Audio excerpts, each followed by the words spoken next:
let's talk about the press conference. Something went down between Teofimo Lopez and Keyshawn Davis. Now I remember seeing an interview, and where I forget who Teo was interviewing with. He basically revealed to the interviewer that Keyshawn Davis asked for a photo with him. He asked for a picture with Keyshawn Davis asked for a picture with Teofimo Lopez. So in the interview, Teofimo Lopez went on, basically insinuated that Keyshawn Davis was being a groupie. So at the press conference, Keyshawn Davis called him out. He basically called him out for basically fabricating the story. He said, I asked for a picture, but you didn't tell the people that you told me not to call you out after the fight. Now, what Teo is doing is this, and I'll speak on this in the latter half of the video. He trying to rile up, he trying to use race, he trying to use, anything he can use to leverage his fight to get people to tune in. The problem is, all he doing is pissing people off. Don't nobody care about Teofimo Lopez. Lopez is not going to be a pay-per-view star without somebody else helping him get there, like 98% of the fighters, right? But I'll speak on that in the second half. So Teofimo basically he had a book, act like he was reading a book where Keyshawn Davis said that. Now, my thing is this. He basically planted that seed in that interview so Keyshawn can call him out at the press conference so they can sell the fight. That's what he did. He was saying all that to sell the fight. That's all he doing. He just trying to sell the fight. He trying to make the fight bigger. And in the grand scheme of things, I don't think nobody care about watching boxing on Thursday. I don't think this fight is going to be any bigger than what it is. Most people don't know Jermaine Ortiz. A lot of people still don't know Teofimo Lopez. And that's just the honest truth. It's no hate. Most casuals don't. All right? And at the end of the day, Teofimo Lopez is trying to do what he can do to sell the fight. That's it. If it's using race, if it's using a fake beef with Keyshawn Davis.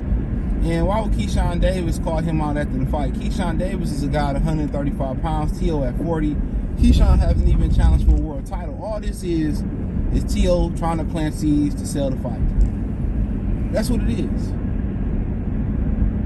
That's all it is. He and I give him his credit there. He's trying to any and everything to boost his popularity.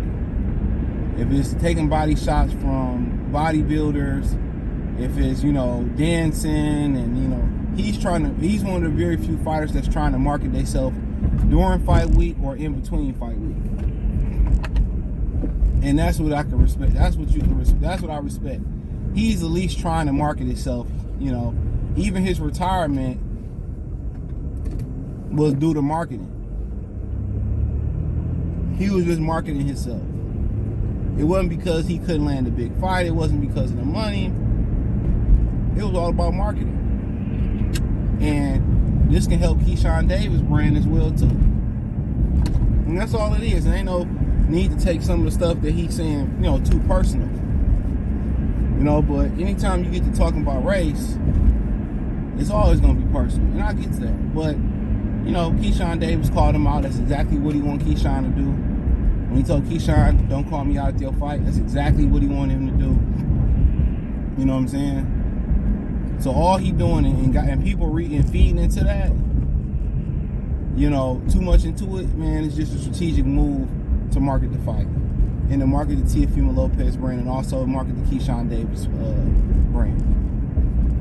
And that's as simple as it is, man. It's nothing more than that, nothing less than that. And they can say, well, Teo acted like a little bitch and all this stuff. I mean, he played the role. He know that those guys ain't fighting no time soon. And Shakur can get out, oh man, he acted like this, man. All this is a ploy, bro. All it is to sell a fight. That's exactly what it is. All this was to sell a fight. And there you have it. They was just trying to sell a fight. And that's it.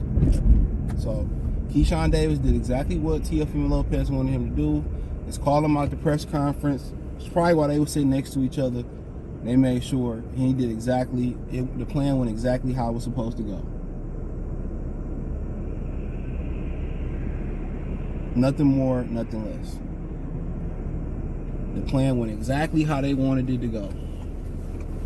You know, and you know, the problem is his antics ain't making him no bigger. To me, it ain't making him as big as Paws as he want to be.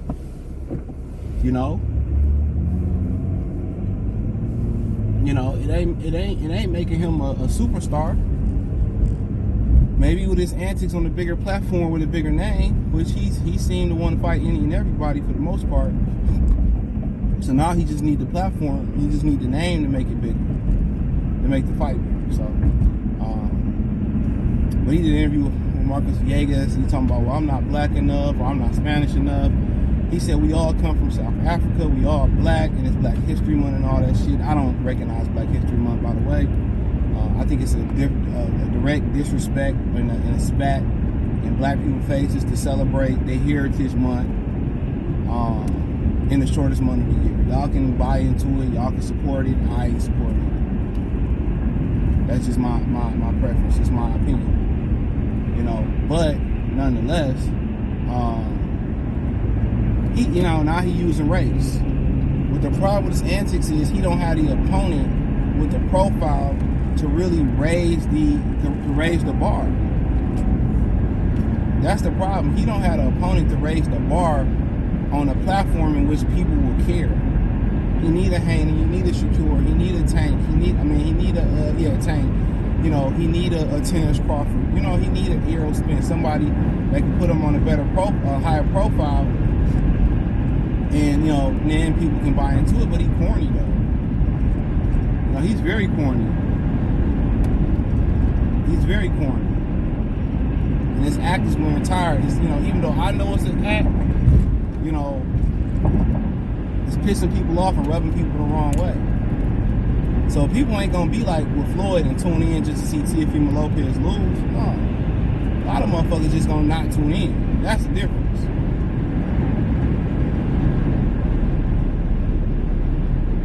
He just sound like a fucking idiot. It's not even engaging trash talk. It's not even trash talk that get you amped up. It's just one of them trash talks where you say, man, this clown, he's a fucking clown. He just talking. That's the type of trash talk he talking, like clown shit. Clown language. Now he's speaking my language. Now he's speaking my language.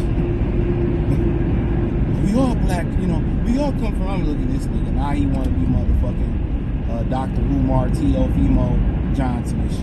Fuck out of here. From one comment to another comment. All this shit is a comment.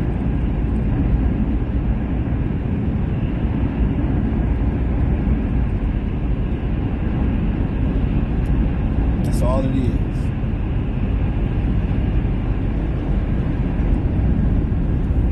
But that's all he doing is marketing himself. He gonna use race. He gonna use, bring other props and people into it. Dancing at his press conference, Fortnite dancing, and he thought when he beat Lomachenko, he was gonna be this big star. He no different from the Black American fighter. He don't have a country behind him. You know what I'm saying? He don't. He don't have a country behind him. If he was Mexican, they'd love him.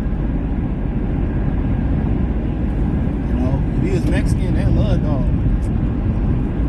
But unfortunately for him, he not. So, and obviously he seemed to have a prejudice, or he seemed to have a jealousy of black fighters and how Top Rank treat them. And what's so funny is, for years, Top Rank has been accused of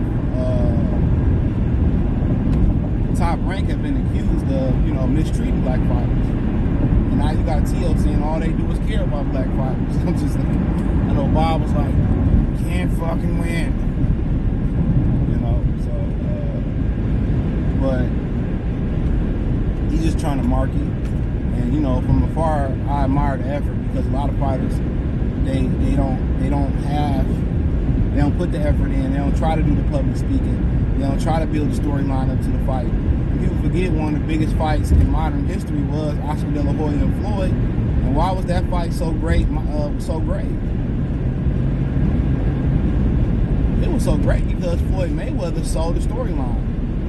Floyd Mayweather talked that shit. He did his part and carried that fight. De La Hoya just had to show up because people knew who De La Hoya was. That's all Oscar had to do was just show up. Floyd, he talked the shit, he spiced it up, he brought the seasoning to the fight. That's what T.O. trying to do. But the problem is T.O. just, T.O. is not a big enough name.